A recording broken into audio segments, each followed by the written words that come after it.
थोड़ा दूर दरिया के पास सुंदर नगर नाम का एक छोटा सा प्यारा सा गांव था। गांव में राजू नाम का एक मछुआरा रहता था, जिसकी बीवी का नाम सीता और बेटे का नाम गगन था। राजू रोज सुबह सवेरे उठता जब सीता और गगन सोए हुए होते। राजू ने रोज की तरह अपना मछलियां पकड़ने का जाल लिया और झील पर चला गया। राजू जो मछलियां पकड़ता उन्हें बेचकर उसके घर का अच्छा गुजारा हो जाता। रोज की तरह आज भी राजू सुबह सवेरे झील पर आ गया था। आज तो कुछ जल्दी ही आ गया हूँ। चलो, वक्त काफी है, शायद कुछ ज्यादा ही मछलियाँ मिल जाएं।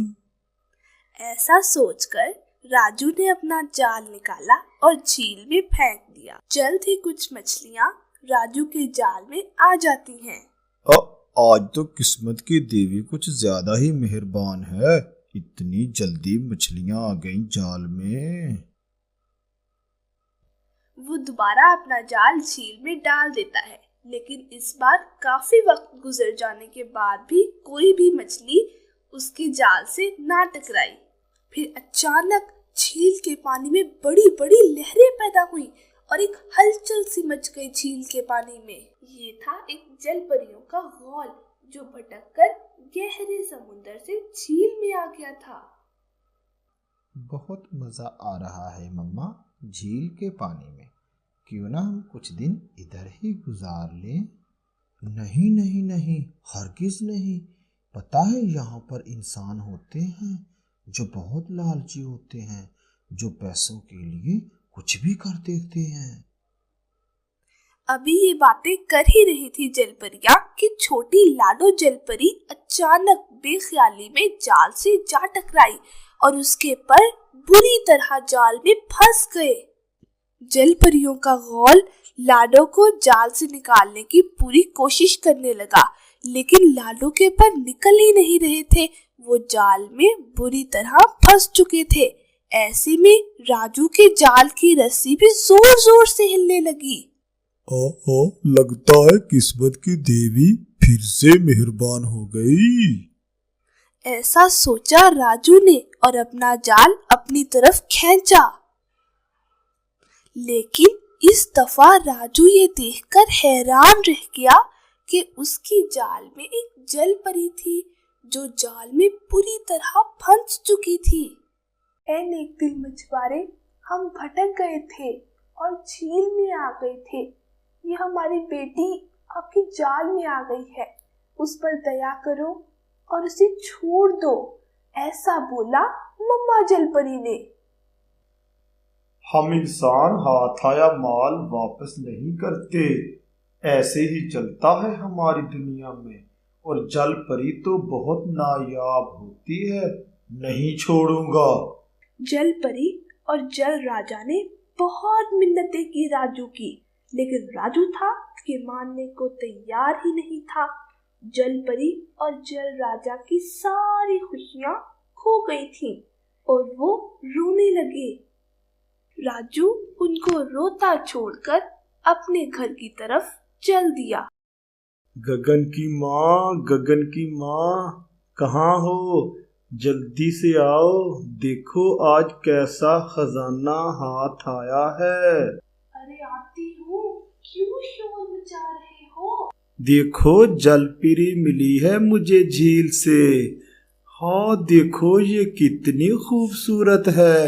ये खुशकिस्मत लोगों को दिखाई देती है और मेरे तो जाल में लग गई। अब जल्दी से इसे छुपा लो, कहीं किसी को पता ना चले। साथ कोने में बैठा जलपरी को बड़े प्यार से देख रहा था और जलपरी ज़ारों कतार रोए जा रही थी और अपने मामा पापा के पास जाने का कह रही थी। देखो इंसान, मेरी मम्मा हमेशा इंसानों से दूर रहने का कहती थी। आज मुझे पता चला ऐसा क्यों कहती थी मम्मा। मुझे उनके पास छोड़ आओ, मेरी मम्मा मेरी बगैर मर जाएगी। लाडो, ऐसी सिसकियां ले रही थी और रो रही थी।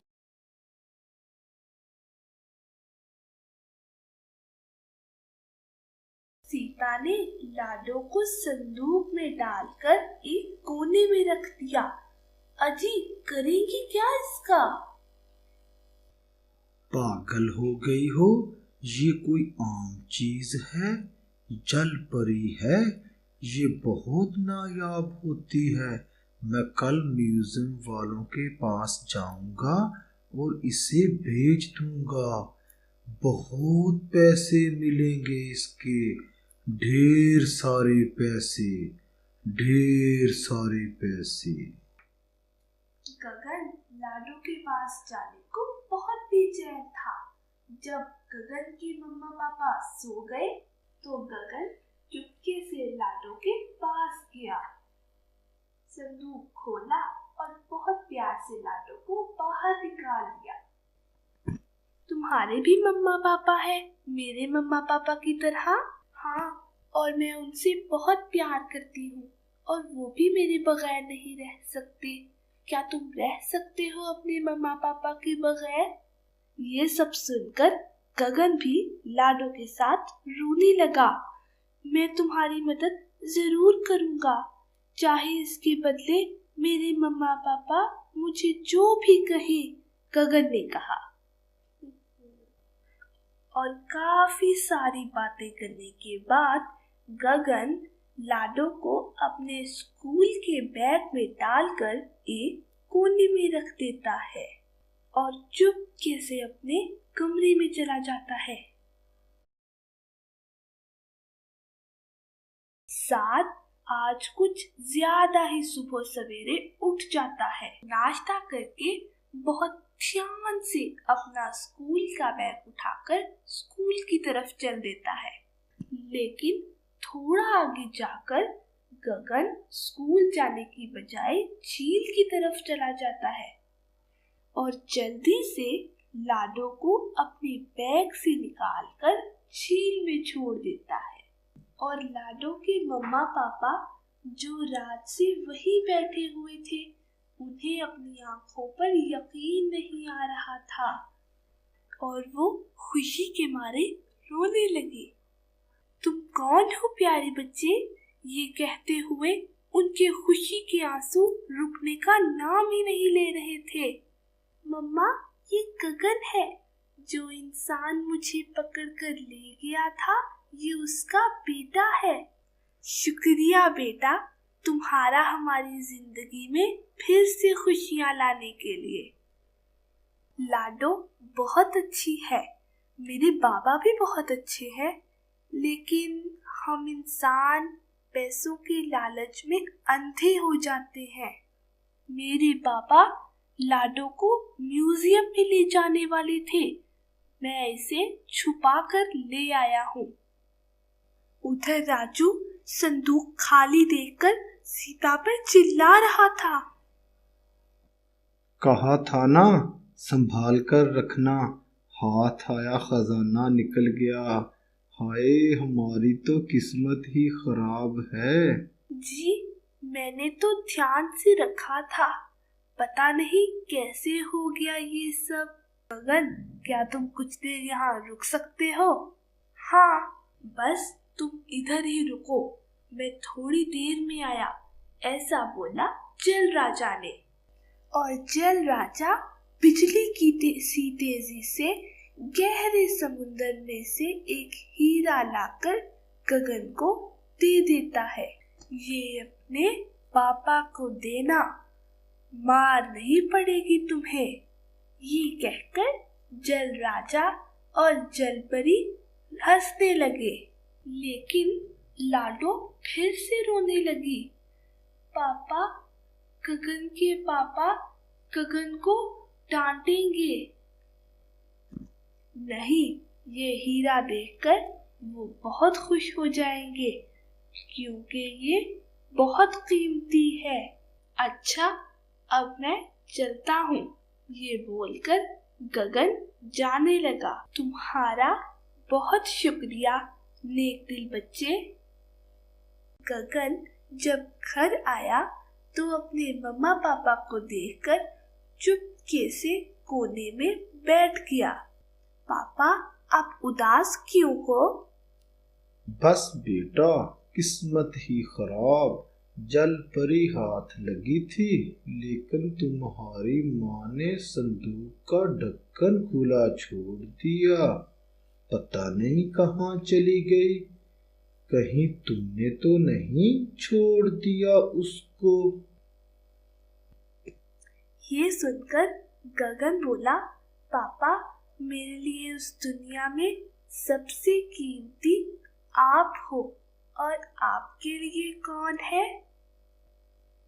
तो तुम हो मेरे बेटे, तुम हो मेरे लिए, बहुत कीमती हो तुम। और लाडो को उसके मम्मा पापा। ये सुनकर राजू सब समझ गया, लेकिन अपने बेटे की ये बात सुनकर बहुत शर्मिंदा हुआ। पापा, आपने मुझे डांटा नहीं? पापा, लाडो के पापा ने कहा था ये पत्थर अपने पापा को देना, वो अच्छे बच्चे की परवरिश कर रहे हैं, ये पत्थर उनकी मदद करेगा। ये सुनकर राजू शर्मिंदा हुआ और थोड़ा लगा रहता था, जो बहुत शरारती था। हर वक्त किसी न किसी शरारत में लगा रहता। शरारती होने के कारण उसकी दोस्ती भी ऐसे ही लड़कों से थी। एक दिन गर्मियों के मौसम में कालू और उसके दोस्त भोले ने आम चुराने का प्रोग्राम बनाया। भोले, ओ भोले, चलें। कहाँ? लाला जी के बाग से आम चुराने। हाँ यार, आज आम खाने को मेरा भी बहुत मन कर रहा है। भोला और कालू दोनों अपने तीसरे दोस्त रमेश की तरफ जाते हैं। कालू बोला, मैंने और भोले ने आज बहुत मज़े का प्रोग्राम बनाया है। क्या क्या नया प्लान बनाया है आज? हमेशा की तरह कोई नई शरारती होगी। हाँ, लाला जी के आम चुराने हैं, क्या ख्याल है? नहीं, मैं आम चुराने तुम्हारे साथ नहीं जाऊंगा। तुम तो हो ही डरपोक, ना जाओ, हम अकेले ही चले जाते हैं। लाला जी होते उधर ही हैं, जब भी जाओ वो आम के पेड़ के नीचे सोए हुए ही होते हैं। अरे तुम भी पागल हो, हमने आम चुराने हैं, कौन सा लाला जी से इजाजत लेनी है? अबे धीरे धीरे चलो। हाँ, यहाँ ठीक है, यहाँ छुप जाते हैं, लगता है लाला जी सोए हुए हैं। और अगर पत्थर मारा तो वो जाग जाएंगे, फिर हमें क्या करना होगा? एक तरकीब है, हम लाला जी का पाँव रस्सी से बांधकर आम के पेड़ से बांध देते हैं। इस तरह कर लाला जी उठ भी गए तो हमें पकड़ तो नहीं ना पाएंगे। हाँ, ये तरकीब ठीक है। पर लाला जी के पाँव को रस्सी से बांधेगा कौन? तुम बांधोगे? नहीं, तुम बांधोगे। नहीं, तुम। नहीं, ऐसे नहीं। जो लाला जी के पाँव को रस्सी से बांधेगा उसे आम ज्यादा मिलेंगे। कालू बोला, चलो फिर तो मैं ही इसे बांध देता हूँ। कालू आहिस्ता आहिस्ता लाला जी के पास जाता है और लाला जी के एक पाँव को रस्सी से बांधकर आम के पेड़ से बांध देता है। लो जी, लाला जी का तो बंदोबस्त हो गया। और वो पत्थर उठाकर आम तोड़ने लगते हैं। अरे बस करो, सारा दरख्त खाली करना है क्या? थोड़े और तोड़ लेते हैं। ऐसे में एक पत्थर लाला जी को जा लगता है और वो जाग जाते हैं। कौन हो तुम? कौन हो तुम? ठहर जाओ, मैं खिलाता हूँ आम तुम्हें। और लाला जी जैसे ही उठने की कोशिश करते हैं, पाँव में रस्सी बंधी होने के कारण दरख्त से उल्टा लटक जाते हैं। भोले भागो, भागो, जल्दी करो, भागो। अबे जाते कहाँ हो? ठहरो, खिलाता हूँ आम तुम्हें, ठहरो जरा। शेरू कहाँ हो? जल्दी आओ, शेरू जल्दी आओ। और शेरू दौड़ता हुआ कालू और भोले के पीछे लग जाता है। मैंने बोला था ना कालू, इतने आसान नहीं आम चुराने। कहाँ पता था, लाला जी का तो बंदोबस्त हो गया था, लेकिन ये शेरू पता नहीं कहाँ से आ गया। मैं थक गया हूँ। जहाँ छुप जाते हैं, यहाँ छुप जाते हैं, इस झाड़ी में। बच गए, वरना लाला जी का शेरू तो आज हमें खा ही जाता। इनके ऊपर होता है एक मधुमक्खियों का छत्ता। महारानी, 2 लड़के हमारा शहद चुराने आए हैं और वो हमारे छत्ते पर हमला करने वाले हैं। इन पर गौर रखो, जैसे ही वो शहद चुराने के लिए छत्ते की तरफ आए तो फौरन उन पर हमला कर देना और उन्हें ऐसा सबक देना कि कभी शहद चुराने का सोचे भी ना। जी महारानी, जैसे आपका हुक्म। पता होता तो इस शेरू का भी बंदोबस्त करके जाते। कितनी मुश्किल से लाला जी के पाँव को रस्सी से बांधा था। अटैक, इन पर हमला कर दो। महारानी का हुक्म है, इन्हें अच्छा सबक सिखाओ। लो जी, शेरू से बचे तो आ गई एक नई मुसीबत। हाय, मर के भागो, इनसे तो छुपना भी बहुत मुश्किल है। आज बच जाएं, फिर कभी आम खाने का नाम नहीं लेंगे। कालू और भोले को भागता हुआ आते देखकर इनका दोस्त रमेश बोला, कालू, क्या हुआ? बहुत मोटे हो गए हो और इतना भाग क्यों रहे हो? आम अच्छे नहीं लगे क्या? नहीं, आम तो बहुत खाए हमने, बहुत मजे के थे। रमेश हंसते हुए बोला, अच्छा तो फिर चले क्या आम खाने? नहीं, मुझे आम बिल्कुल भी पसंद नहीं है। मैंने नहीं आम खाने।